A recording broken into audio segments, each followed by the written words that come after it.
हमारी मंजूर माइसेल्फ राजा प्रजापति। बच्चों आप सभी का मेरी कक्षा 10वीं की गणित की कक्षा में बहुत ही स्वागत है। बच्चों जो भी बच्चे क्लास 9 से के एग्ज़ाम दे चुके हैं और कक्षा 10 की तैयारी करना चाहते हैं या फिर कुछ बच्चे वेट कर रहे हैं, तो बच्चों मैं एक सजेशन देना चाहूँगा कि आपको क्लास जो 10वीं कक्षा है उसकी आप जितनी जल्दी से जल्दी प्रिपरेशन स्टार्ट कर देंगे, एट द लास्ट आपको उतना ही ज़्यादा टाइम मिल जाएगा, आप उतना ज़्यादा रिवाइज कर पाएंगे, उतना ज़्यादा प्रैक्टिस कर पाएंगे। आपके एट द लास्ट टाइम आपके ऊपर कोई भी प्रेशर नहीं रहेगा कि अभी मेरा सिलेबस ख़त्म नहीं हुआ, या फिर मैंने टेस्ट नहीं दिए प्रॉपर, या फिर मैंने प्रॉपर रिवाइज नहीं किया, या फिर अदर सब्जेक्ट्स हैं उनको भी टाइम नहीं दे पाया। तो क्योंकि 6 सब्जेक्ट रहते हैं, आपको प्रॉपर टाइम देना पड़ता है 1 to 1 सब्जेक्ट। तो जो भी बच्चे हैं कक्षा 10वीं के बाद जो है पाठ्यक्रम सिलेबस है वो जानना चाहते हैं और आगे भी पढ़ाई करना चाहते हैं, तो बच्चों HBR स्टडी पॉइंट आपके लिए एक बेस्ट प्लेटफॉर्म और एक बहुत ही बेहतरीन परिवार हो सकता है। आप यहाँ पे जुड़ सकते हैं, आपको यहाँ पे नियमित कक्षा 10 की कक्षाएँ कराई जाएंगी। तो बच्चों इस वीडियो में हम बताएंगे कि कक्षा 10वीं का 2027 बोर्ड परीक्षा होगी, उसके लिए क्या सिलेबस रहेगा, क्या पढ़ना है, और ये भी बताएंगे कि अभी जो सिलेबस है इनमें जो है कुछ टॉपिक्स आपको पढ़ने भी नहीं है, उसके अंदर भी उनकी हटाए गए थे। तो बच्चों देखेंगे हम लोग कक्षा 10वीं का जो सिलेबस रहेगा गणित का, बेसिकली जो मैथमेटिक्स है उसमें रहेगा। तो आप लोगों को जो है मेजरली 7 यूनिट पढ़ने हैं, जो ब्लू मार्कर से लिखी गई है वो यूनिट को डिनोट कर रहा है, ठीक है। तो यहाँ 1 2 3 4 5 और 6 और ये 7, आप लोगों को 7 यूनिट पढ़ने हैं, ठीक है।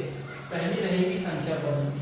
कक्षा 9वीं में अगर आपने जो पहला पाठ पढ़ा हो वास्तविक संख्या, वो भी संख्या पद्धति के ही अंतर्गत आता है। तो यहाँ पर भी हम लोग वही पढ़ेंगे, बस थोड़ा लेवल बढ़ जाता है। यहाँ पे यूक्लिड की कुछ प्रमेय आ जाती हैं, वास्तविक संख्याएं, अवास्तविक संख्याएं, इस पर जैसे 2 + के रूट 3 ये है, इनको सिद्ध करना पड़ता है कि क्या प्रमेय है। LCM आ जाएगा, यहाँ पे HCF आ जाएगा आपका, ठीक है। तो वास्तविक संख्याओं में हम लोग ये पढ़ते हैं बेसिकली। यहाँ पर फिर दूसरी आती है आपकी बीजगणित यूनिट, इसमें क्या पढ़ते हैं बहुपद। कई जो क्लास 9 में आप लोग पढ़े होंगे कि जो बहुपद होते हैं उनकी अधिकतम घात निकालते हैं, लोग देखते हैं। 2 चर वाले रैखिक समीकरण ये देखते होंगे, तो अगर ये समीकरण याद हो ax + by + c = 0, तो इसके रिगार्डिंग हम लोग इनको पढ़ते हैं, ठीक है। इस चैप्टर में जो बहुत सी चीज़ें देखते हैं, a का मान निकालते हैं, b का कंपैरिजन करके बहुत सी चीज़ें निकालते हैं, ठीक है।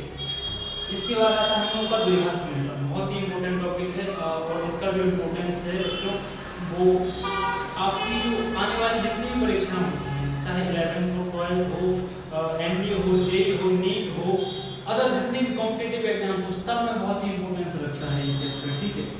जैसे अगर इसको लिखेंगे x² + k 2x + k 5 = 0, या फिर इसी की जो स्टैंडर्ड फॉर्म होती है उसको हम लिखें तो ax² + k by + k c = 0, ये कहलाता है हम लोग का द्विघात समीकरण, क्योंकि इसमें जो अधिकतम घात होती है वो 2 होती है।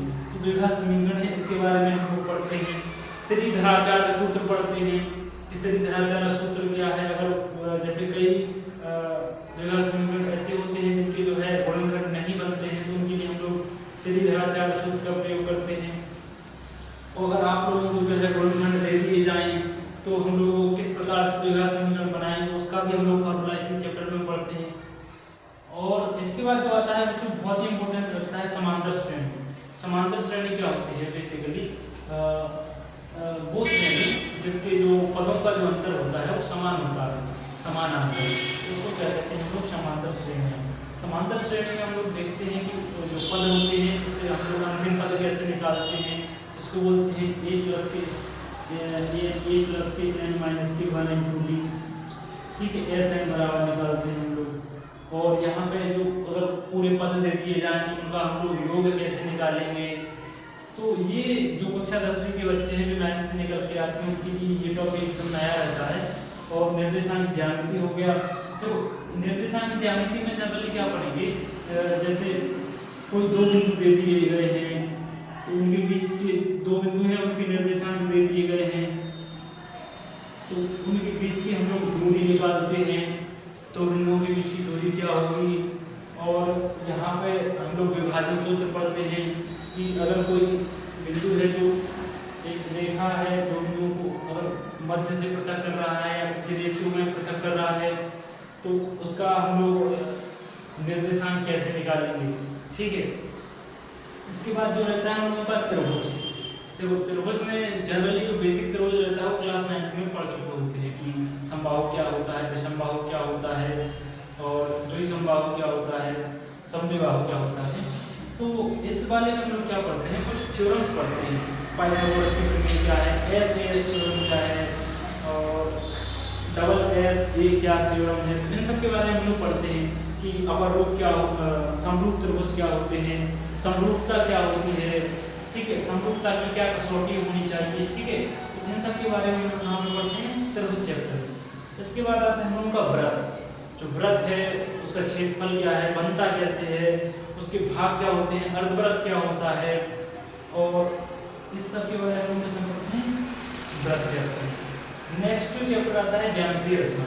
ज्यामितीय रचना में क्या होता है जनरली कि जैसे आप लोगों को कोई सर्कल दे दिया गया है, उसकी रेडियस बता दी गई है, तो आपको जो है प्रकार के माध्यम, चाप के माध्यम से उसका जीवा खींचनी है या फिर उसको डिवाइड करना है बराबर भागों में। कोई आप लोगों को एक रेखाखंड दे दिया जाए, आपको कहा जाए कि उसको तो बराबर भागों में काटिए, तो ये सब हम लोग क्या पढ़ते हैं, ज्यामितीय रचना। ज्यामितीय रचनाओं के अंतर्गत हम इसको पढ़ते हैं। और यहाँ पे जो है आप लोगों को एक नया टॉपिक मिलता है त्रिकोणमिति का परिचय और त्रिकोणमिति के अनुप्रयोग। त्रिकोणमिति क्या होती है जनरली, जो संपूर्ण त्रिभुज होता है, जो हमारा संपूर्ण त्रिभुज होता है,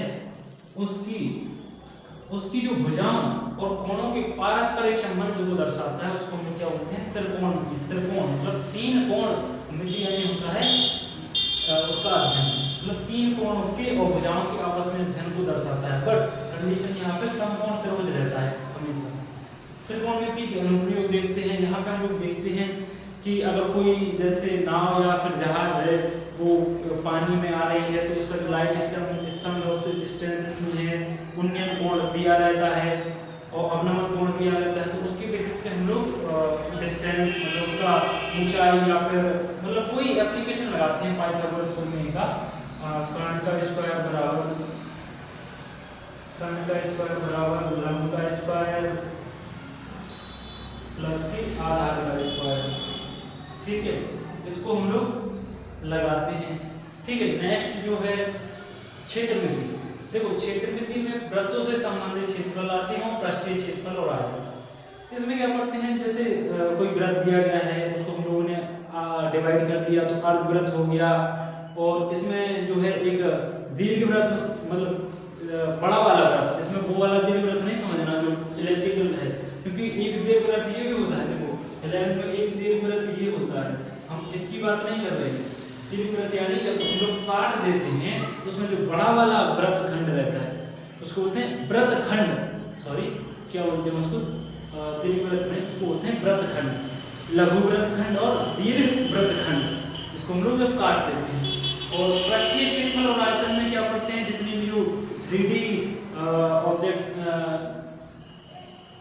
3D में आते हैं जितनी भी चीजें, लाइक जो घन है, घनाभ है, इस घन घनाभ हो गया, गोला हो गया, लंबवृत्तीय शंकु हो गया, बेलन हो गया, इन सब के बारे में हम लोग पृष्ठीय क्षेत्रफल और आयतन में डीपली डिस्कस करते हैं। ठीक है। और इसके बाद जो कुछ और टॉपिक्स रहते हैं, जैसे आपने बाल्टी देखी होगी, उसको काट, बाल्टी है, अगर हम जैसे शंकु लिया उसको ऊपर से काट देते हैं तो एक शेप बनता है, जिसको बोलते हैं हम लोग छिन्नक। उसको भी हम लोग पढ़ते हैं इसी चैप्टर में। और अगली जो यूनिट है सांख्यिकी एवं प्रायिकता। तो देखो बच्चों, सांख्यिकी और प्रायिकता, इसमें हम लोग सांख्यिकी में पढ़ते हैं माध्य क्या है, माध्यक क्या है, पद विचलन विधि क्या होती है, और समांतरवाद की बहुत सारी विधि होती है, हम लोग इसमें इनके बारे में पढ़ते हैं। नेक्स्ट है प्रोबेबिलिटी क्या है, मतलब संभावना क्या हो सकती है, इन सब के बारे में हम लोग पढ़ते हैं। तो बच्चों ये हम लोगों का कक्षा 10वीं का सिलेबस, ठीक है, जहाँ पर जो है आप लोग को 15 चैप्टर पढ़ाए जाएंगे बाकायदा, ठीक है। आप लगातार बने रहिए, आप लोगों को 1 to 1 पढ़ाए जाएंगे और जो आगामी परीक्षाएं होती हैं उनके स्तर से भी पढ़ाए जाएंगे, ठीक है।